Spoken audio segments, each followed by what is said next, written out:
On va prendre un petit peu de hauteur avec vous, Jean-Louis. On va en direction des pôles. Alors moi, je suis toulousain, donc je dis pôle, mais je fais un effort en disant pôle. Comment notre quotidien est-il intimement lié à ce qui se passe au niveau des pôles? Parce que c'est pas forcément évident, hein. On a une incidence là où on est actuellement. Est-ce que les pôles jouent un rôle dans le climat Fondamental. Si vous voulez, la machine climatique, c'est une machine thermique. C'est l'échange entre la chaleur des tropiques et le froid des pôles. Et la Terre, elle a deux fluides pour échanger cette chaleur tropicale avec le froid des pôles, les courants aériens, un peu comme dans nos maisons, on a les courants chauffage par l'air ou chauffage par l'eau, avec le chauffage central. La Terre, elle a deux fluides, pareil, les courants aériens. L'air chaud monte. Si vous prenez la température là-haut, c'est plus chaud qu'en bas. Dans les régions tropicales, l'air chaud monte, et par des cellules comme ça de Hadley et d'autres, finalement, cet air chaud est transporté en latitude, se refroidit en montant en altitude, descend, et donc par des cellules comme ça, il y a un échange entre la chaleur des tropiques et le froid des pôles. Deuxième fluide, l'océan. Vous avez tous entendu parler du Gulf Stream. Le Gulf Stream, il amène la chaleur de la Caraïbe, de la Floride, où s'accumulent les eaux chaudes qui sont poussées par les alizés, là.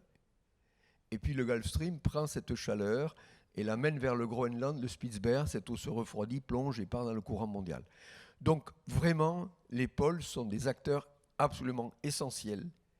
Il y a une évolution, bien sûr, on se rend compte qu'ils sont touchés, notamment l'Arctique, par le réchauffement climatique. Vous dites même, on a ouvert la porte du frigo au nord. Ça veut dire quoi?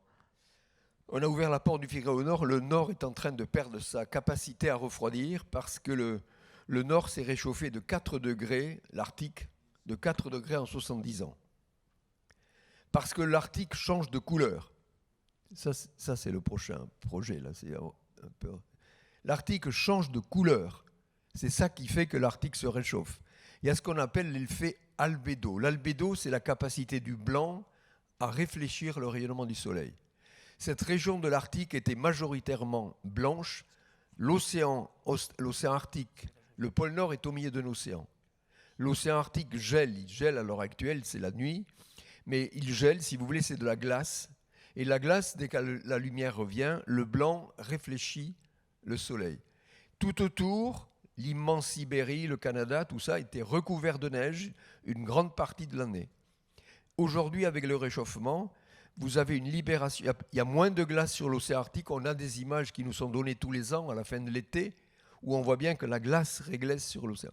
Donc ça libère de l'eau, de l'océan, donc qui est sombre, qui capte le rayonnement du soleil, qui fait fondre par proximité la banquise à côté. Et il y a un phénomène d'accélération, et à terre, c'est pareil.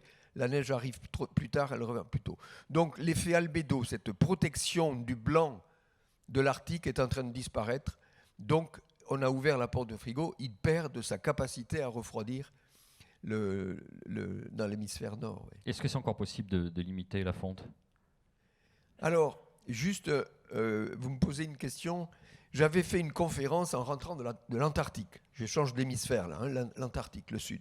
J'ai traversé... Je viens vous montrer en bas. Donc là, on était là. Oui. Maintenant, on est là. Oui, il faut... Antarctique, en bas. J'avais fait une expédition, j'avais traversé l'Antarctique, donc avec une équipe internationale des traîneaux à chiens.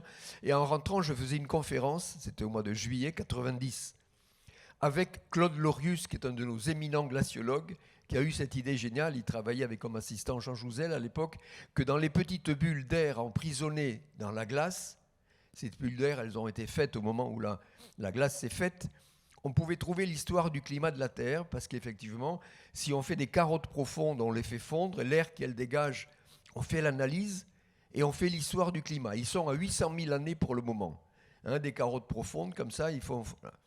Et donc, Claude Lorius nous dit, sur une diapo, regardez, la Terre, elle a sa vie propre. Et bien sûr, on voit que la Terre a été plus chaude, plus froide, plus chaude, plus froide. Période glaciaire, interglaciaire, on a appris ça. La Terre ne tourne pas tout à fait rond, les lois de Milankovitch, donc il y a ces alternances-là. Mais il dit, regardez à droite. Depuis 150 ans, on voit une accélération de la teneur en gaz carbonique et une élévation de la température moyenne depuis 150 ans. Elle est là, la signature humaine. Et c'était il y a 33 ans. En 90, c'était, ouais.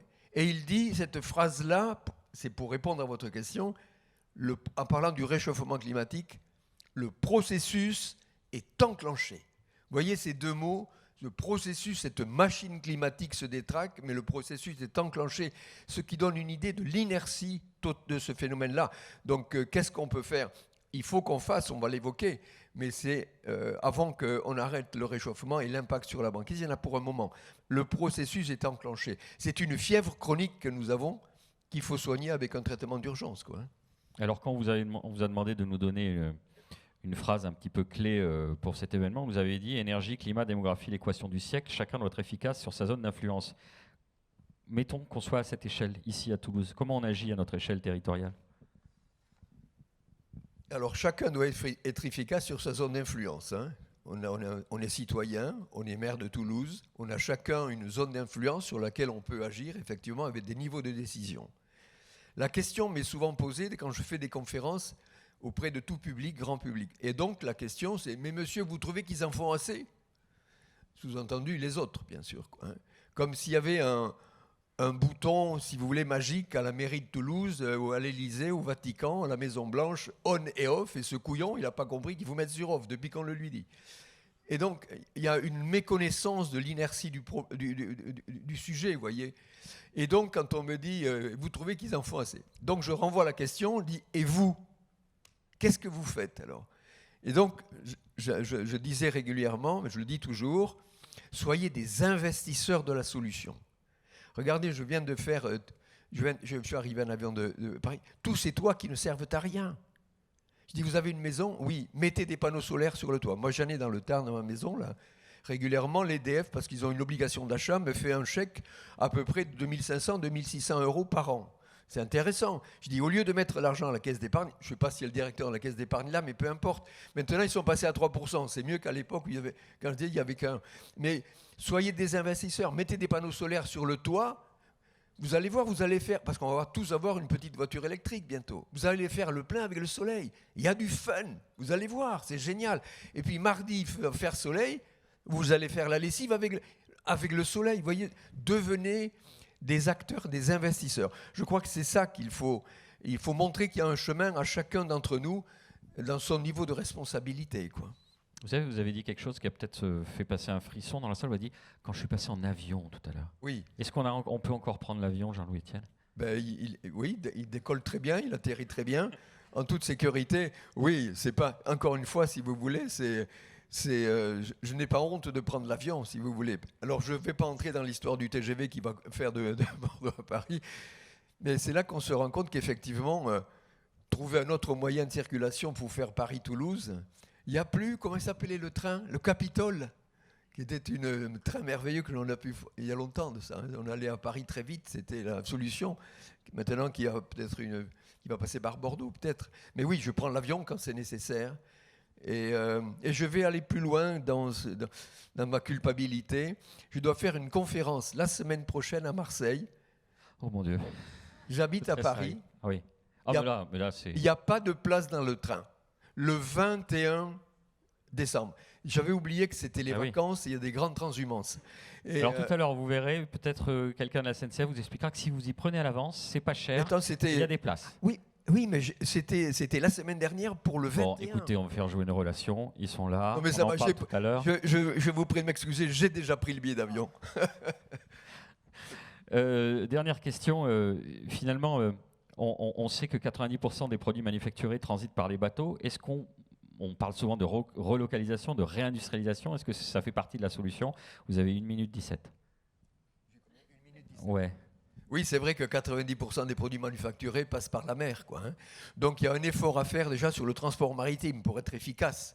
Et là, il y a du travail à faire.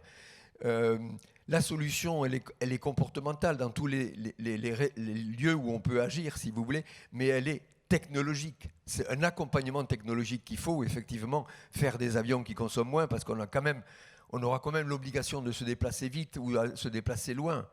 Et relocaliser, on ne va pas amener les anciennes industries là, on réindustrialise sur des projets d'avenir. Au lieu d'aller construire des batteries ailleurs, autant les faire dans le secteur. Dire, c'est exactement pareil. La construction aéronautique, chapeau, il y a peut-être une industrie qui s'est un peu délocalisée, mais c'est resté toujours en périphérie. Donc ça, c'est un exemple vraiment extrêmement intéressant, parce que certainement qu'on aurait pu faire construire un tas de choses ailleurs, mais c'est resté là. Donc la réindustrialisation sur des produits d'avenir, forcément, et c'est ça qu'il faut faire, rapatrier des anciennes usines, si vous voulez, c'est quelque chose qui n'a pas de rentabilité, quoi. Merci Jean-Louis, vous repartez sous les applaudissements. Et je rappelle qu'on vous retrouve avec plaisir à la fin de cet événement. Toujours très simple, vous allez sur menti.com, le code 73 91 84 30. Je ne sais même pas si je l'ai dit assez vite. On aborde à présent notre premier thème, celui de l'acceptabilité, avec un sondage exclusif pour la tribune. Voici Frédéric Dabi, directeur général de l'IFOP, qui le dévoile à notre journaliste vedette, Pierrick Merlet, sous vos applaudissements.